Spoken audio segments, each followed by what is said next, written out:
Bismillahirrahmanirrahim. Assalamu alaikum students. How are you all? I hope you are in good health. Okay students, today I am going to teach you Broadway English of class 3. So we will continue our lecture. What we have done last time, we have read a story about a man named Amin and the ants. So today we are going to do the exercise of this chapter. Come to page number 14. Question is given. Learn to read 2. Come to part 2 of this question. I think the merchant is clever, dishonest, greedy, foolish, hardworking, or poor. Choose any 2 words. Give reasons for your choices. Now you have to tell. You have to choose the words from these and you have to tell whether the merchant is clever. So student, tell me, do you think the merchant is clever? The merchant is clever. Of course he was clever as he wants to get his money back. So he was giving the reasons to the judge to get his money back.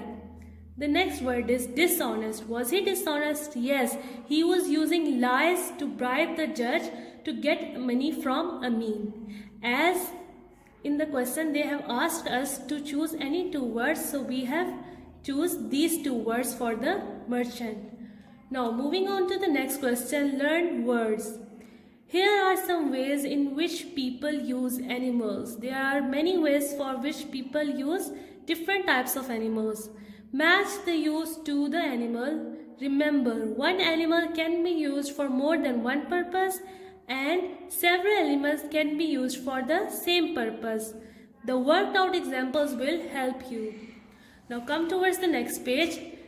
They have given us the pictures of animals and their functions. We have to match the animals to the given word. First picture is of a donkey. What do you think a donkey do? It carries small loads from one place to another. Also, a donkey carries bundles of clothes for washing. Students, you have seen the launderer wash the clothes and put them on the donkey to carry them. The next picture is of a horse. What does a horse do? A horse runs races. A horse participates in different races and wins them.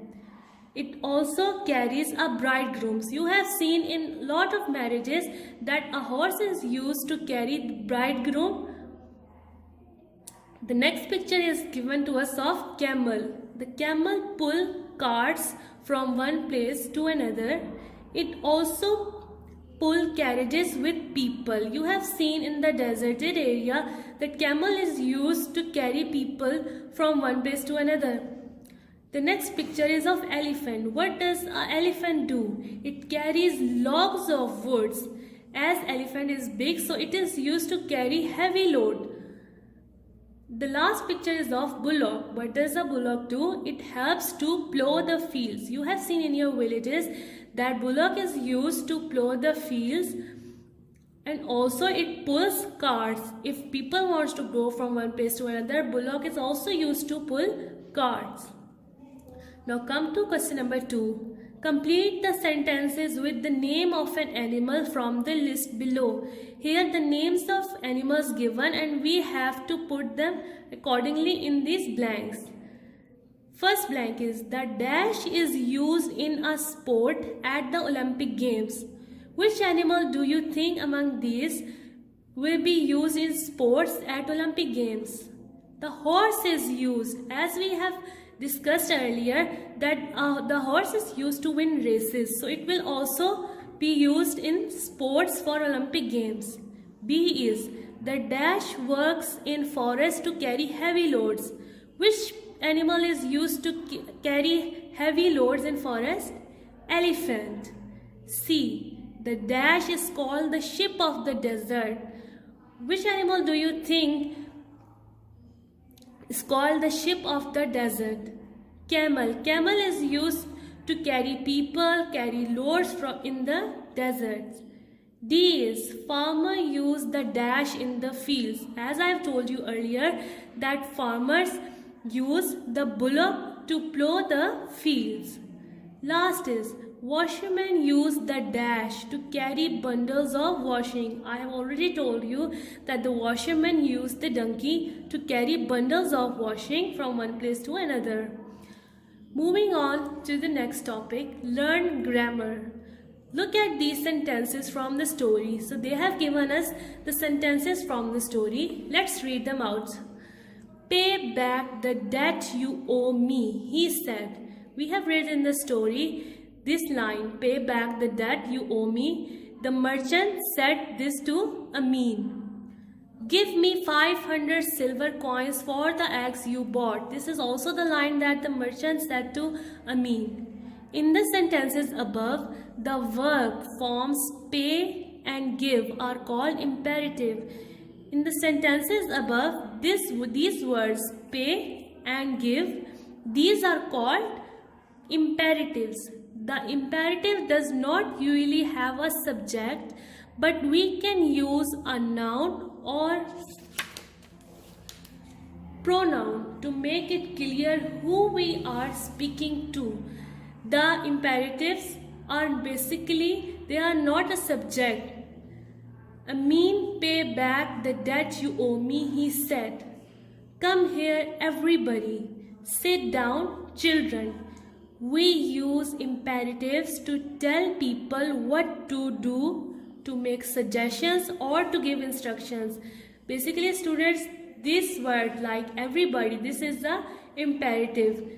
We use it to tell people that what should they do, or in order to give them suggestions or instructions, we use these words. Example is to tell people what to do. If we want to tell somebody what to do, what should we say? We should say stop talking. So this words here, stop, is an imperative. Next is to make suggestion. If we want to give a suggestion, what should we say? Try to speak clearly. This is a suggestion that we should give to each other if we can't hear anybody properly. So this word here, try, is also an imperative. To give instructions, if we want to give instructions, what should we say? Fold the paper twice. This is the instructions. This word here, fold, this is also an imperative. Now come to next part, A. Here are some sentences. The words are jumbled. Put them in order to remember. The verb comes first. Don't forget the full stop at the end of the sentence. One has been done for you. So students, you must take notice that the verbs are used as imperatives. So one example is done for us. The first one is talking one stop at. These are jumble words. We have to write them properly. Stop talking at once. This word stop, this is a verb, but we said it imperative. Stop talking at once. So this sentence is an imperative sentence. Next one is the on table pen the put. This sentence is a jumble sentence. We should write it correctly. Put the pen on the table.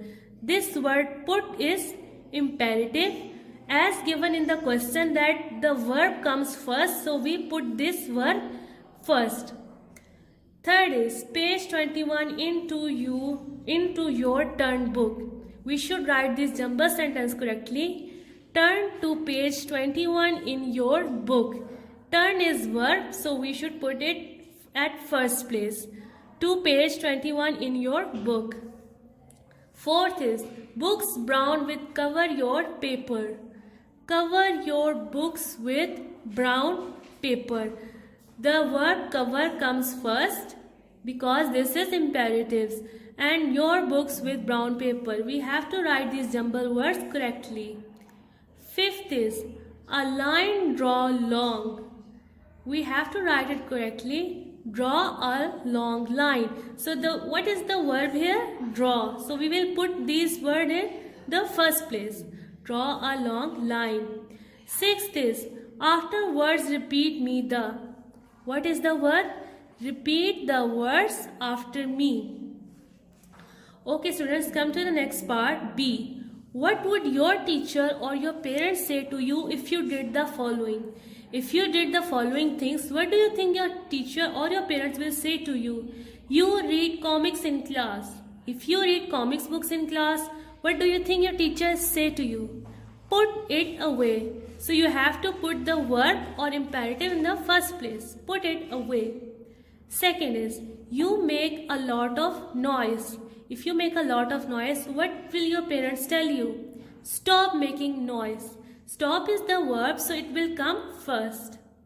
Third is, you don't do your homework. Do your homework. Fourth, you don't listen to your mother. If you don't listen to your mother, what will your mother tell you? Listen to me. She will obviously ask you to listen to her. So the verb will come at the first place. Fifth is, your scribble on the walls. What will your parents tell you if you are scribbling on the walls? Stop scribbling on the walls. So stop is the verb and an imperative, so it will come at the first place. Sixth is, you don't eat your breakfast. If you don't eat your breakfast, what will your parent tell you? Eat your breakfast. Eat is the verb and an imperative, so it will come at the first place. 7.